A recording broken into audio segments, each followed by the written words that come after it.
안녕하세요. 저는 결혼한 지 3년 된 30대 중반의 여자입니다. 아직 부부 사이에 아이는 없고 맞벌이를 하면서 살고 있었어요. 남편과 제가 버는 돈도 비슷하고 결혼 전에 모아둔 돈도 큰 차이가 나진 않았습니다. 다만 시댁은 저희 친정 집보다 조금 여유가 있었고 친정에서는 금전적인 도움을 아예 바랄 수 없는 상황이에요.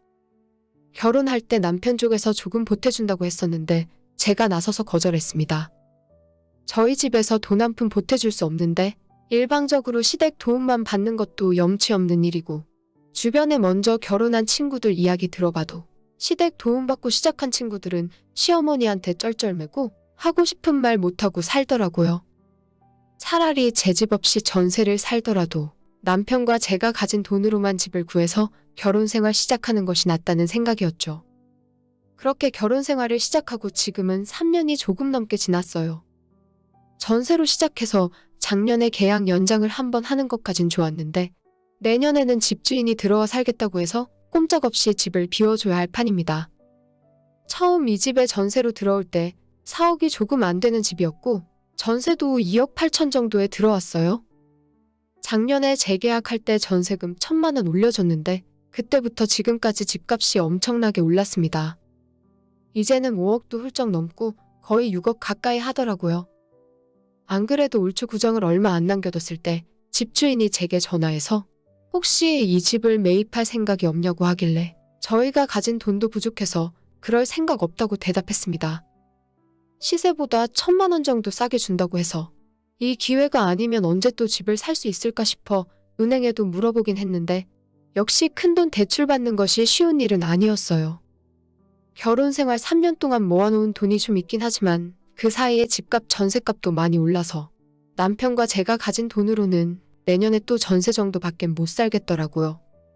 무섭게 집값 오르는 걸 보니 결혼할 때 그냥 시댁 도움받고 집을 샀으면 좋았을 거란 생각을 자꾸만 하게 되고 제가 고집 부린 것 때문에 돈을 벌 수 있는 기회를 놓쳐서 남편에게 너무 미안한 마음이 들었어요.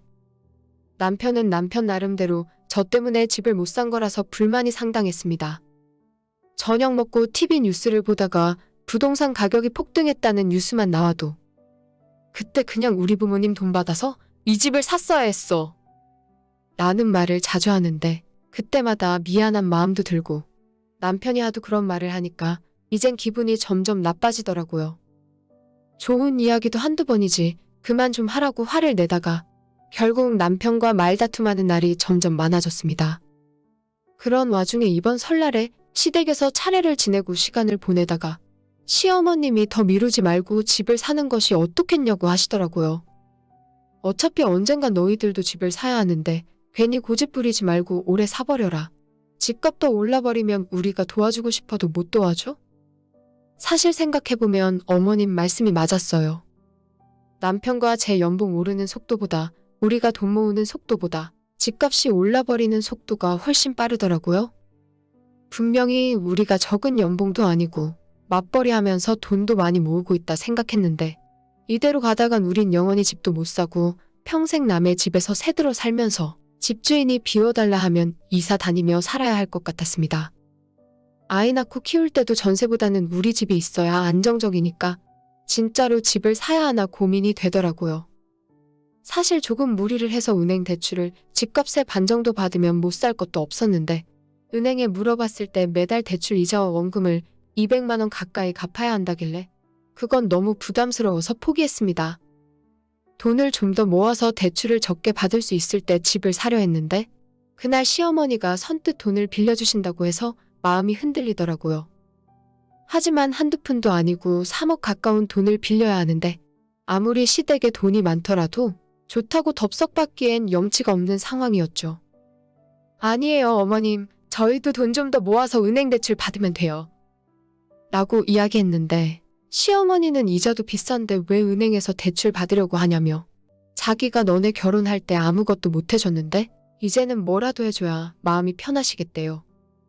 그래도 부담스럽다고 선뜻 받지 못하고 쭈뼛대고 있었더니 시어머니가 말씀하시길 누가 공짜로 준대?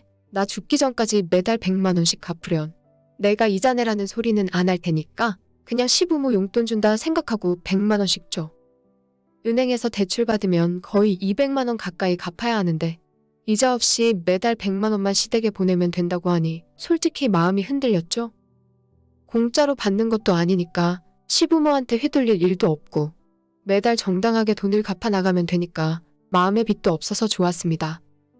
머릿속으로는 계산 다 끝내고 우리 집주인에게 전화해서 당장 계약서 들고 만나자고 할 기세였지만 겉으로는 애써 좋은 척 숨기고 내숭 떨며 있었어요.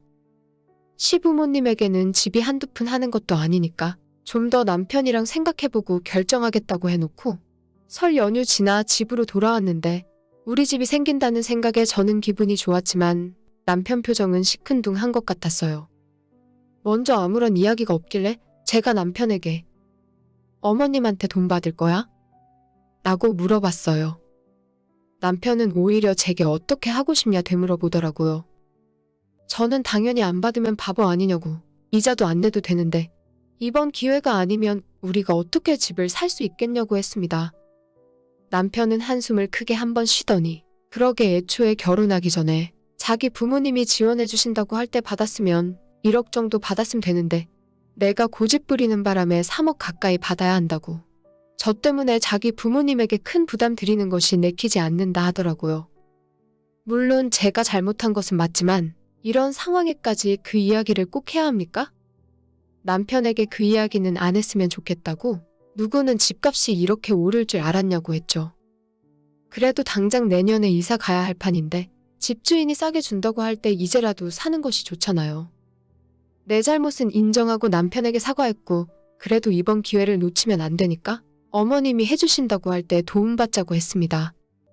결혼할 때는 그냥 지원해 주신다고 한 거고 이번엔 이자는 없지만 빌려주신다고 한 거니까 매달 100만 원씩이라도 갚아나가면 마음의 부담도 없으니 꼭 받았으면 좋겠다고 했어요. 남편은 혼자 가만히 뭔가를 생각하더니 자기 집에서 3억 빌려오는 건 좋은데 앞으로 제가 자기 부모님에게 좀 더 잘하는 조건이라 하더군요. 그럼 지금까지 내가 시댁에 못한 건 뭐가 있냐고 물었는데 제가 해온 건 대부분의 며느리가 당연히 하는 일들이고 자기 집에서 3억이나 빌려주는데 어떻게 이자도 없이 공짜로 받으려 하냐면서 지금보다 제가 훨씬 잘해야 한답니다. 남편 하는 말들이 이해가 안 갔지만 일단 뭐라고 하는지 들어보기나 했어요. 1년에 2번은 시부모님 모시고 여행을 가야 하고 한 달에 한 번은 부모님 모시고 저녁 먹고 언제든 자기 집에서 부르면 불만 없이 달려가야 한대요. 시부모가 부를 때만 가는 것도 아니라 남편이 원하면 언제든지 시댁 달려가서 설거지도 하고 집안 청소 빨래는 물론 완전 종살이를 하라는 겁니다. 내가 왜 그래야 하는지 모르겠다고? 시어머니도 아무 말 안 하는데 왜 당신이 나한테 그런 소리를 하냐고 했더니 어차피 이자도 안 내고 자기 집안 돈 끌어다 쓰는데 염치가 있으면 제가 그 정도는 해줄 수 있는 거 아니냐더라고요.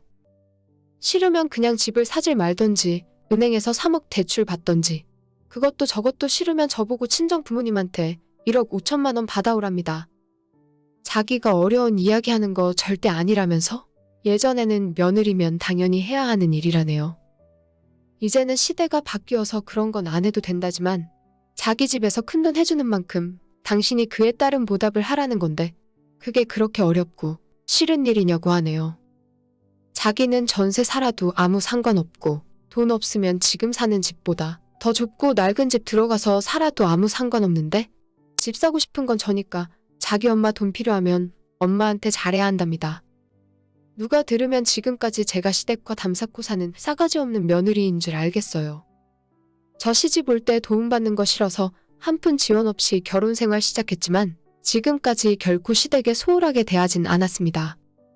명절에는 당연하고 1년에 2번 더 있는 시댁 제사에도 회사 반찬내고 꼬박꼬박 참석했어요. 남편은 퇴근하고 8시쯤 시댁으로 왔지만 저는 일찍 퇴근하고 시어머니랑 같이 음식 준비하고 이 집안 며느리로서 해야 할 일은 다 했어요. 이제 와서 제가 아무것도 안 한 것처럼 돈 받고 싶으면 시댁에서 종살이 시작하던지 아니면 친정 부모님 보고 1억 5천 달라고 하라는 말이 제 가슴에 비수가 되어 꽂히더군요. 그냥 주는 돈도 아니고 빌려주고 갚아야 하는 돈인데 꼭 저렇게 생색을 내야 하는 건가요? 어머님 아직 60이시고 앞으로 저희가 매달 100만 원씩 20년 넘게 갚으면 다 갚을 수 있는데 이자 대신 시댁 종살이를 하라는 남편이 너무 치사하고 야속했습니다. 저도 그냥 시부모 돈 안 쓰기로 하고 집을 안 사기로 했어요. 내가 집을 안 사면 그만이지 그렇게까지 하고 싶진 않더라고요. 대신 앞으로는 부부 공동생활비 빼고 돈 관리 따로 하자고 했고 남편도 동의했습니다. 저는 그냥 더럽고 치사해서 제 돈 따로 모을 거고 남편에게 신세 지는 일 없을 거예요. 이번 일로 남편에 대한 믿음과 부부 사이의 신뢰가 다 깨져버렸습니다. 저도 앞으로 전세로 살던 단칸방 원룸에서 결혼 생활을 하던 신경 쓰고 싶지 않고 남편 사이에서 아이 낳을 생각도 없어요. 같이 살 수 있을 때까지는 돈 모으면서 살다가 언젠가 때가 되면 남편이랑 헤어지고 독립하려고요.